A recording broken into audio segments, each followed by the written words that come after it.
How good was that? It is, wow. I absolutely love this club. I honestly think this could be impossible to hit it badly. Right, let's talk a 7-iron length hybrid, when I use it, how far it goes, and there's some situations within this video where I use it where you might not think about using your hybrid. Let's get into this video. So as you've seen right now, I use this 1-length hybrid from the tee. It is what I like to call my cheating stick. It's so easy to hit, I found. So in the past, I've talked to you about actually how I used to use 1-length irons. Now, I've scrapped them. I've gone to variable length irons, but I still carry this. This is my 7-iron length hybrid. Now, the reason why I carry this is, think of situations like this. I'm 190 yards away from the green. You can probably resonate what I'm saying here, right? 190 yards away from the green. I'm in rough. For me to hit the green here, I'm looking at something like a 4-iron. Now that's a hard club to hit. Not a lot of loft, the club gets longer, so hard to get it in the air and get a perfect strike. Whereas a lot of us are comfortable with something around 7-iron. So placing these down here, you can see how much longer my 4-iron is to my 7-iron length hybrid. So when I'm in the rough, like this situation, I've still got that option to get towards that green. I'm not left here going, I'm gonna have to just jib that one out there. Okay, let's hit this one away and talk about a few more benefits. Get on that green. It's just so easy for that ball just to pop up and come out of that lie. So if you're in thick rough, this club is brilliant. So let's have a look at the profile. Firstly, these speed rails help ground interaction. I've tested a few hybrids now, and I really like not only hybrids with these, but actually fairway woods with these rails. I feel like it sort of glides through that ground a little bit easier. But why should most of us, and why do actually most of us find a hybrid a lot easier to hit? Well, bigger head, especially compared to this. So you can really see how having a bigger head can actually mean we get it in the air easier. Centre of gravity is lower and further back, helping get the ball in the air. And that's why it is a lot easier in situations like this for me to hit this out of thick rough. But also, that length of club has a massive impact.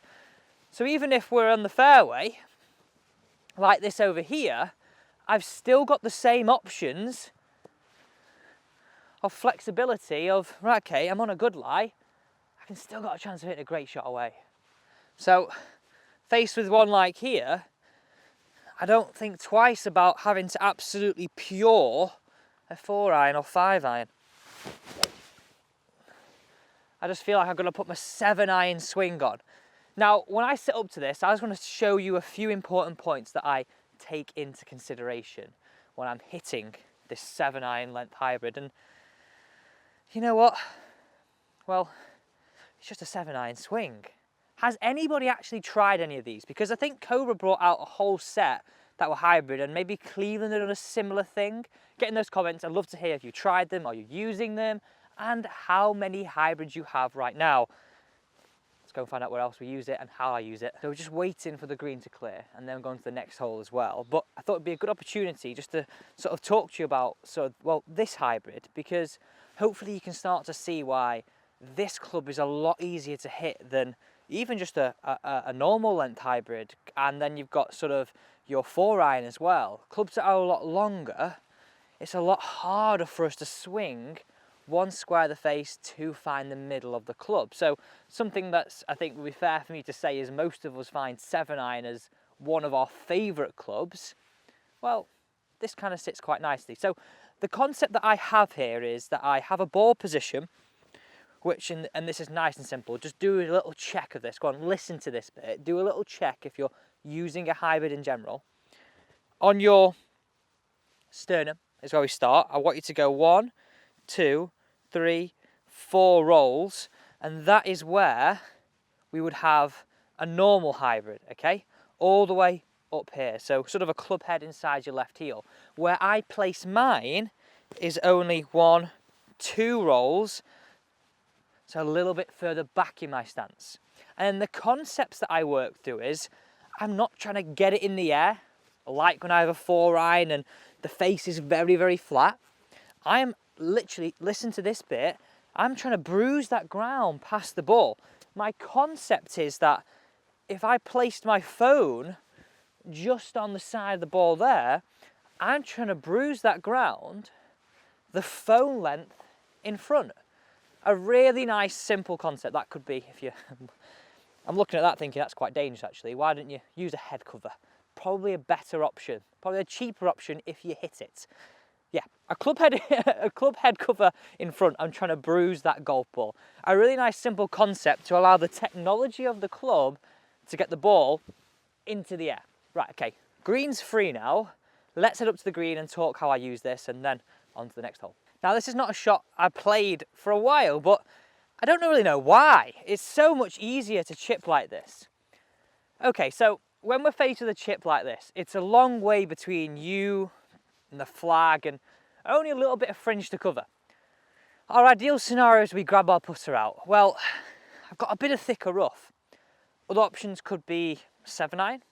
Other options could be actually, like we see on the TV, I remember Justin Rose hitting a shot like this in the, I want to say US Open on the last hole, and everybody went trying it the next day. I think it was with maybe 5 wood though, of doing a chip and run with a wood. Now, I actually think it's a brilliant shot, but one thing that I found hard personally is when you've got a normal length club, because it's a bit longer, it can sort of get a little bit tangled up, or you can feel miles away from the ball. So again, 7-iron length, it's shorter. Again, that 7-iron length of club, if I was using a 7-iron to do a chip and run with, would be something I'm a little bit more used to. So this is something that I've been experimenting with, but like I say, not for a while. I literally just put a putting stroke on this. Nothing different, just a putting stroke.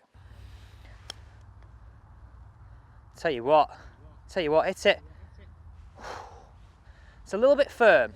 Right, okay. Very firm actually. Just gone off the green. I have to do this a little bit softer. Word of caution, whenever you're learning to chip with a hybrid or a wood, it just takes a bit of time just to calibrate yourself a little bit. The face can feel a bit springy to begin with. And this could be absolutely bob on. Just a little bit of calibration needed. So again, there's another shot. So far, let's have a little quick summary. From the tee, short par 4s, if it's tight, you can get it in play. When you're 190 yards out, it's a troublesome distance for most of us, even if we don't like to admit it. Get rid of the long irons. Something like this in could be a good option. Easy from the rough, easy from the fairway. If you're having a horror show when you're chipping, this is also a good one for those chip and runs. Right, let's move on to the final scenario, which I think is key, because hitting greens on a par 3 can seriously lower our scores. I hope you can really understand how cold it is today. We're on to the 7th hole. This one's 190 yards. Again, it's that troublesome distance, isn't it? Like, I know for a fact, these par 3s, if you have a better chance of hitting them, most of us may have a shot on them. Some of us might not, but actually, you can really build up a score on the par 3s, can't you? If you don't hit the green first off, you're under the cosh. Whereas on a short par 4 or par 5 or long par 4, you either have a shot or you got a chance to recover from your second shot. Here, if you hit a shocker, you're done. So 190 yards, I'm going to use this 3-iron. It's a 19-degree one-length hybrid. I'm going to tee it up. Broken tee. Can't not use a broken tee. Again, I'm going to put it in my 7-iron ball position, and I'm still going to try and hit down on the golf ball. I'm not going to change my technique. I'm just going to think if it's a 7-iron, but with a bit of a stronger loft and a bit of a bigger back. Literally as simple as that. How versatile is this club? How versatile is this club? Right, here we go. Let's see if we can put our money where our mouth is and pop it on the green. I mean, we're on the green. We're on the green back right. We're dancing a million miles away from the flag front left. But my point is, I'm on the green, it's an easy hit, the ball got in the air, it's landing soft. What a club we should all try. Honestly, like I said at the start, I think this club is nearly impossible to hit badly because of the length, because of the loft, because of the rails, and because the CG is further back. This makes this club a great all-rounder. Thanks so much for watching. I do hope you enjoyed this video, and if you did, please subscribe to the channel.